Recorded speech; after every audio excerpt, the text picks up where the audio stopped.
अपने आप को अंदर से इतना मजबूत करो, आत्म शक्ति को जगाओ, आत्म सात करो, आत्म बोध करो। पहले पहचानो अपने आप को कि मैं कितने पाप कर्म करता हूँ, कितने अच्छे कर्म करता हूँ। अगर अंदर से आप अपने आप का फैसला। सभी को राधा स्वामी जी। इस सत्संग में महाराज जी ने बताया है कि नाम को कैसे हमें अपने हृदय में उतार लेना चाहिए और निरंतर प्रयास करते रहना चाहिए। तो चलिए आपका कीमती समय लेते हुए इस सत्संग को शुरू करते हैं। राधा स्वामी जी। सोने की गढ़ लंका थी, 1 लाख पूत 1.25 लाख नाती थे, रावण के घर दिया जलाने वाला नहीं बचा। सोने की लंका, सोने के कंगूरे थे, लेकिन वो धनवान था। क्या हुआ? आज भी उसके पुतले बना के पाप कर्म के कारण फूकते हैं। तो धन में कुछ नहीं है, मान बढ़ाई नहीं है, किसी चीज में नाम भक्ति में है। मैं कहूं था ना कि जिसको ठोकर लगती है, सुग्रीव को ठोकर लगी, रामचंद्र जी के शरण में गया, जिसको भी ठोकर लगी। लेकिन इस जीव को बिना ठोकर लगे संत कहते हैं कि भाई तुम हमारी शरण में आ जाओ, बिना ठोकर लगे हम अपनाते हैं, तुम्हें सुधारेंगे। फिर क्यों नहीं सुधरते? यहां कोई फीस नहीं देनी पड़ती, यहां देना पड़ता है मन। और मन भी कैसे? तुम्हारे अपने हित और कल्याण के लिए। गुरु नहीं कहता शिष्य को ऐसा चाहिए, गुरु को सर्वस्व दे, गुरु को ऐसा चाहिए, शिष्य का कुछ नहीं ले। शिष्य तो अपना सब कुछ देना चाहिए गुरु को। सब कुछ देने का तात्पर्य यह है कि गुरु की आज्ञा में कि जो भी कोई कार्य करते हो तो उसको उसी समय तुलना करके देखना चाहिए कि गुरु का वचन क्या है, कि गुरु इस बारे में क्या कहता है, कि ऐसा करने से मेरा हित होगा या मेरा नुकसान होगा, मुझे ये करना चाहिए या नहीं करना चाहिए, कहीं गुरु की अवज्ञा तो नहीं है। जो इन चीज़ों का पालन करता है वो गुरुमुख कहलाता है, क्योंकि वो गुरु की आज्ञा में चलता है। और गुरु आज्ञा इंसान के जीवन को संवारती है। और जो अपनी मन मर्जी का काम शुरू कर देता है वो मनमुख है, वो मन के कहे में चलता है। और मन कभी सीधे रास्ते किसी को चलने नहीं देता। क्यों नहीं चलने देता है? काल का एजेंट है। काल नहीं चाहता कि उसकी नगरी उजड़ जाए, उसके जीव यहाँ से कहीं आज़ाद होकर न निकल जाएं, उसकी दुनिया ना उजड़े। इसलिए काल ने बहका दिए किसी को किसी चीज़ में, किसी को लोभ में, किसी को लालच में, किसी को तीर्थ में, किसी को व्रत में, किसी को पूजा में, किसी को पाठ में, किसी को और दूसरी चीज़ों में। अनेकों ऐसी चीज़ें पैदा कर दी काल ने कि जीव उसी में चक्कर काटता फिरता है, उसी को बड़ी मान लेता है। लेकिन संत जब आते हैं तब इसको बुखार चढ़ जाता है कि अब ये आगे, अब ये तो मेरी दुनिया को खाली कर देंगे। इसलिए सत्संगियों में भी काल घुस के उनकी भी बुद्धि को भ्रष्ट करता है, वो जांच लेता है। तुम्हें देखा होगा कई बार जब शेर को या जंगली जानवरों को अपने शिकार की खोज होती है ना, और उनको कोई शिकार नहीं मिलता, तो वो देखते हैं या तो हिरणों के झुंड के पीछे, या जो जंगली गायें होती है उनके पीछे, या और दूसरे जानवर उनके पीछे वो शेर, और वो भागते हैं। थोड़ा सा उनके पीछे भाग के देखते हैं, जो कमज़ोर होता है वो पीछे लग जाता है, उसी को पकड़ लेते हैं। वो पकड़ने के लिए नहीं भागते, पहले यूं देखते हैं कि उनमें कोई लंगड़ा हो, कोई दुखी हो, कोई बीमार हो, कोई बूढ़ा हो जो भाग नहीं चल सकता, उसको पकड़ लेंगे दाव लगा के। इसी प्रकार से काल भी देख लेता है, जिनके ढुलमुल विचार होते हैं ना, उन पर दाव चला लेता है और वो पकड़े जाते हैं। किसी दाव में फंस जाओ तो वो उनके दाव में आते ही गिर जाते हैं। कोई लोभ के बस में, कोई लालच। कितने सत्संगी आते हैं, कितने सत्संगी कोई दिन देखोगे कि काफ़ी आगे आगे फिरेंगे, संगत के आगे भी फिरेंगे, कभी प्रसाद जमाते हैं, कभी बड़े हाथ चलाते हैं, तू यहाँ बैठ, तू वो कर, तू वो कर, दिखावा करेंगे। और तू कुछ दिन के बाद देखोगे बोला कि ना मेरी नहीं बनी, वहाँ मन देख लिया वहाँ अच्छा था नहीं, अरे वो अच्छा नहीं था कि तू अच्छा नहीं रहा। मतलब आदमी क्यों निकलता है? अपने आप को छिपाने के लिए वो दोष दूसरों को देता है। ये नहीं कहता कि मैं अपने दाव में मर गया, अपने लालच के कारण मैं नहीं टिक पाया। तो रवि रजनी एक जगह नहीं रह सकते ना, सूर्य उदय होते ही अंधेरा भाग जाता है। इसी प्रकार से जिस इंसान के कर्म अच्छे नहीं होते, वो सत्संग सतगुरु नाम उसको भी अच्छे नहीं लगते। वहाँ वही टिकता है जो असल धात का होता है, जो निज घर का अपना घर बनाना चाहता है, अपनी रूह को वहाँ ले जाना चाहता है, एक कालजाल के झमेले से छूट जाना चाहता है। लेकिन जो माया के गुलाम है वो क्या करेंगे? जो अपने मन के बस की बात करते हैं वो क्या करेंगे? जो इंद्रियों के भोगों में फंसे हुए हैं वो तो रोगी होंगे, वो सोगी होंगे। भोग भोगोगे तो रोग होंगे तो सोग लगेगा, दुख होगा। इसलिए उन भोगों को पीछे ना भागो, इंद्रियों को ना भगाओ उनके पीछे, उसके पीछे भगाओ जिसके कारण तुम्हारा सब कुछ सुधर जाएगा। वो है गुरु का नाम। ज़्यादा कुछ नहीं कर सकते, इतना कर सकते हो कि गुरु की जो जो आज्ञा मिलती है, जो जो उपदेश करते हैं, धीरे धीरे करके उनको अपनाते जाओ। मानता हूँ एक दिन में नहीं सुधार होगा, आदत पड़ी हुई है सदियों से, जन्मों से, कितने जन्मों से बिगड़े हुए हैं ये मन और हमारे ख्यालात विचार। अपने विचारों को सुधारो धीरे धीरे करके। कही है धीरे धीरे रे मना धीरे सब कुछ होए, माड़ी सींचे सो घड़ा ऋतु आए फल होए। फल तो ऋतु आने पे ही होता है। गादर की तावड़ में बेर को नहीं पाके भाई।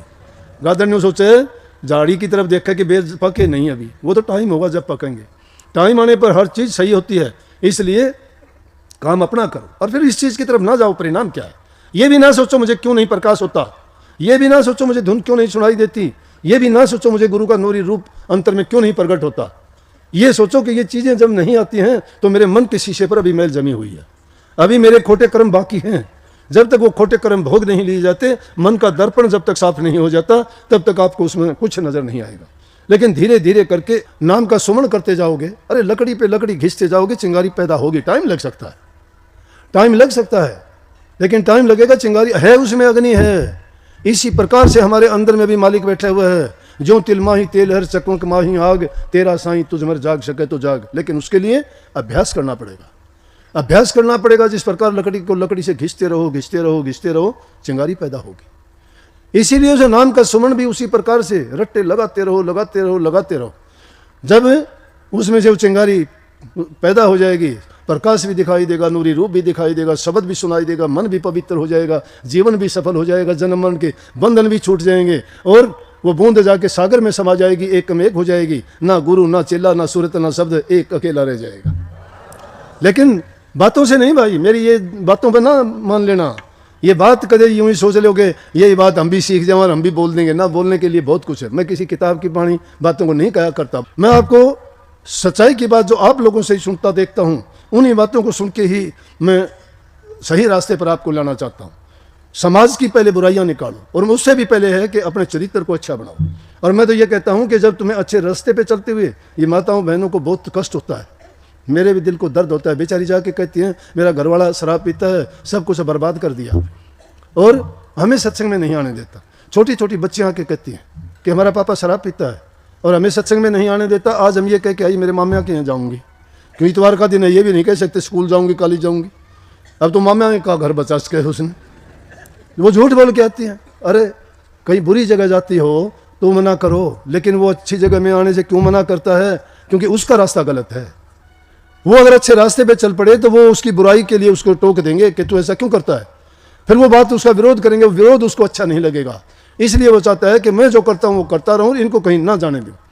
इसलिए जो ये अपना जीवन सुधारना चाहते हैं, ये चाहते हैं कि हमारा परिवार सुखी रहे, हमारी संतान सुखी रहे, मेरे पति की लंबी उम्र हो, उसके लिए ये व्रत रखती हैं, पूजा करती हैं, ये जाके दुआ मांगती हैं। और जब बीमार और दुखी होता है तो उनको संभालती भी ये हैं। और उनकी क्या दशा करते हैं ये कि उनको उनके जीवन को बर्बाद कर देते हैं ऐसी चीज़ों में पड़ के। उनके गहने बेच देते हैं, उनको मारते पीटते हैं, उन पर अत्याचार करते हैं, घर का सब कुछ निकाल के ले जाते हैं। उनका चरित्र कहाँ से बनेगा? कहाँ के सदाचारी होंगे वो? कौन भक्ति का रास्ता है उनके पास?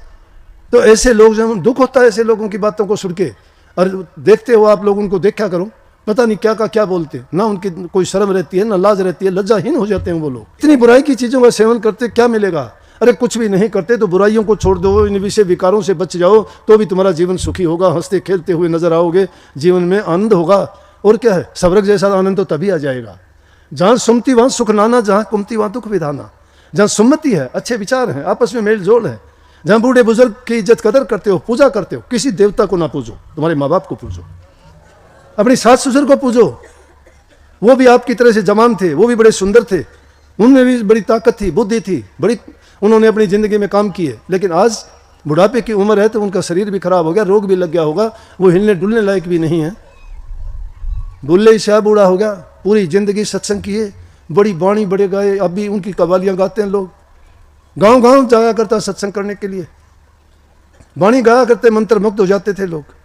वृद्ध अवस्था होगी, खाट में बैठा है, हाथ धोने के लिए एक बर्तन रखते थे, उसको कूजा बोलते थे। कूजा अपने मिट्टी के बर्तन को बोलते हैं। उसमें पानी रखते थे और उसको नमाज पढ़ने से पहले क्या करते थे, ये अपने हाथों को धोते हैं।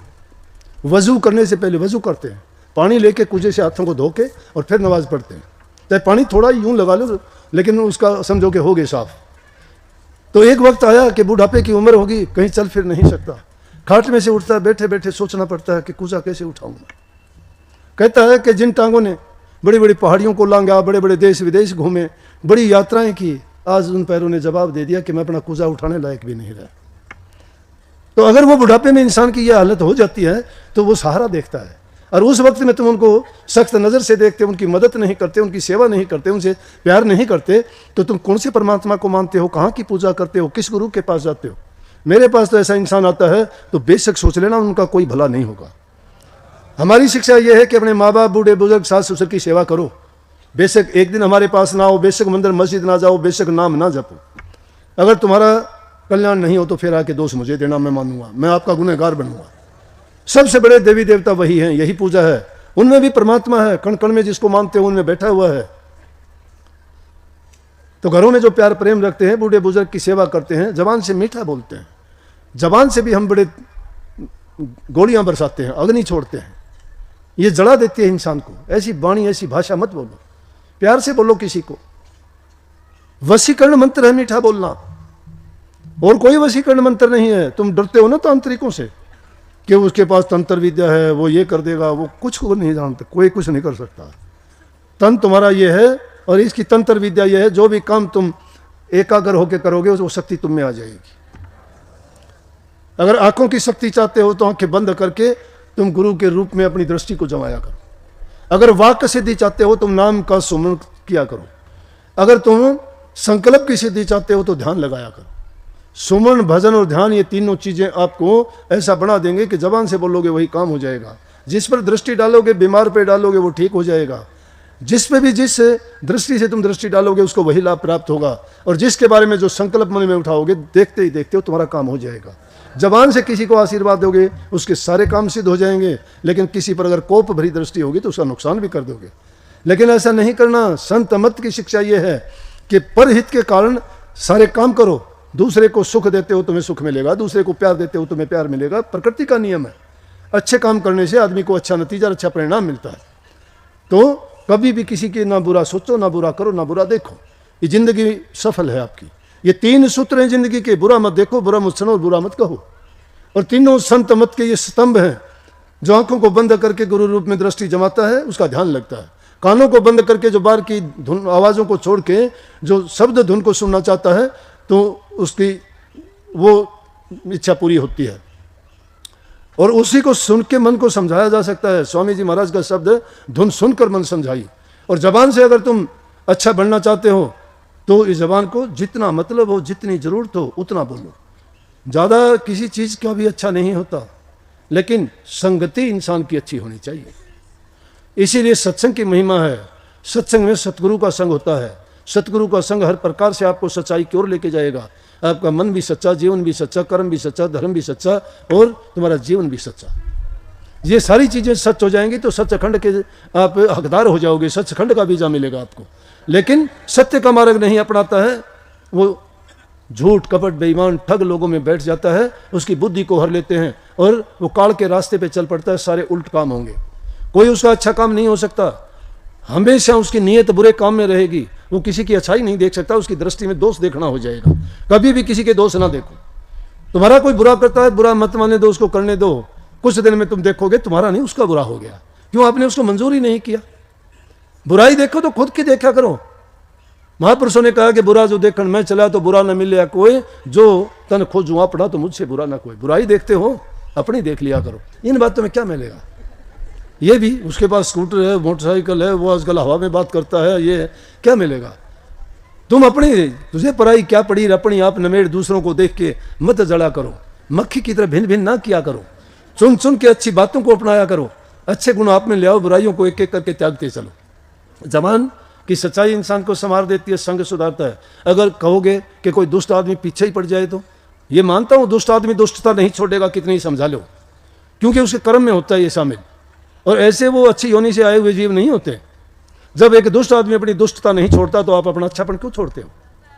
जब एक दुष्ट आदमी दुष्टता करता है तुम भी अच्छापन ना छोड़ा करो, उसको करने दीजिए। दो चीजों को उल्ट के जवाब नहीं देना चाहिए।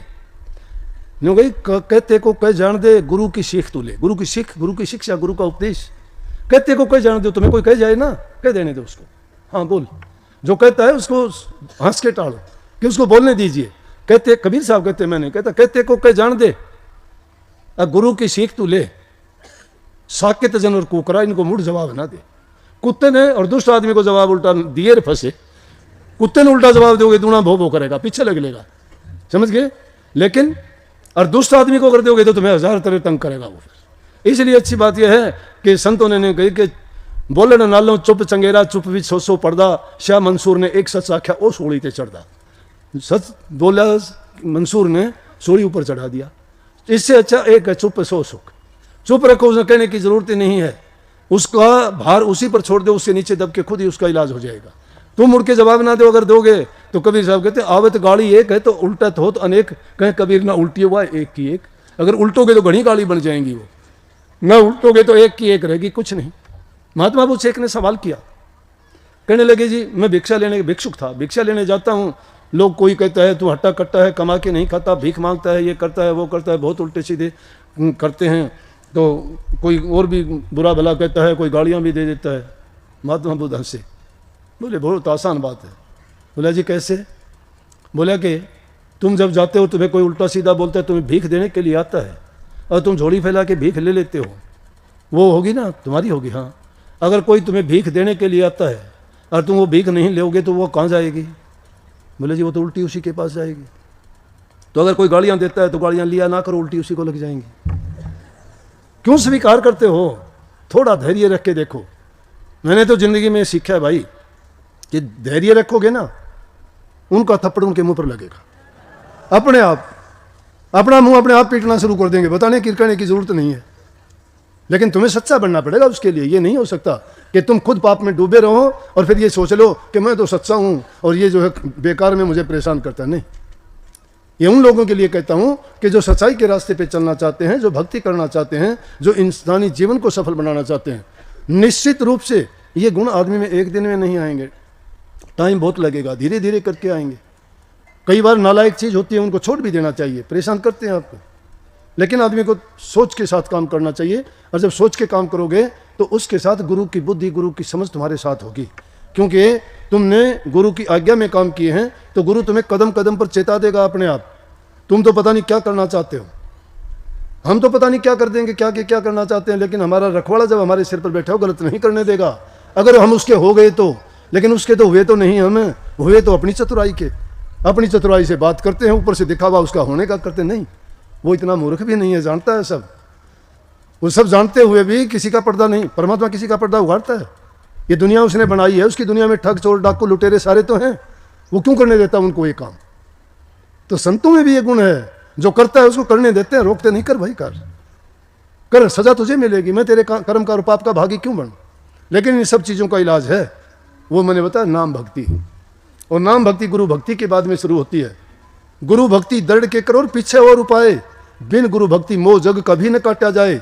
मोटे बंधन जगत के गुरु भक्ति से काट, झिन्ने बंधन चित कर कटे नाम प्रताप। मोटे जब लग जा नहीं तो झिन्ने कैसे जा, ताते सबको चाहिए नित गुरु भक्ति कमा। गुरु भक्ति कमा, गुरु के भक्त बनो। गुरु भक्ति क्या है? गुरु के वचन की पालना करना, गुरु की आज्ञा में चलना, गुरु जो कहते हैं उसके अनुसार कार्य करना।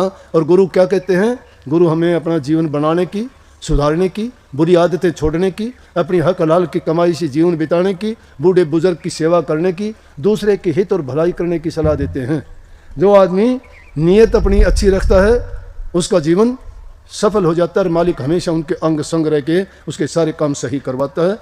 सत्संग को पूरा सुनने के लिए आपका धन्यवाद। आशा करती हूँ कि आप महाराज जी के द्वारा बताई गई इन सभी नियमों का अवश्य ही पालन करेंगे और अपने जीवन में इनको धारण करेंगे। तो आप नाम जपते रहिए और कमेंट में राधा स्वामी अवश्य लिखिए और सुनते रहिए राधा स्वामी, राधा स्वामी, राधा स्वामी।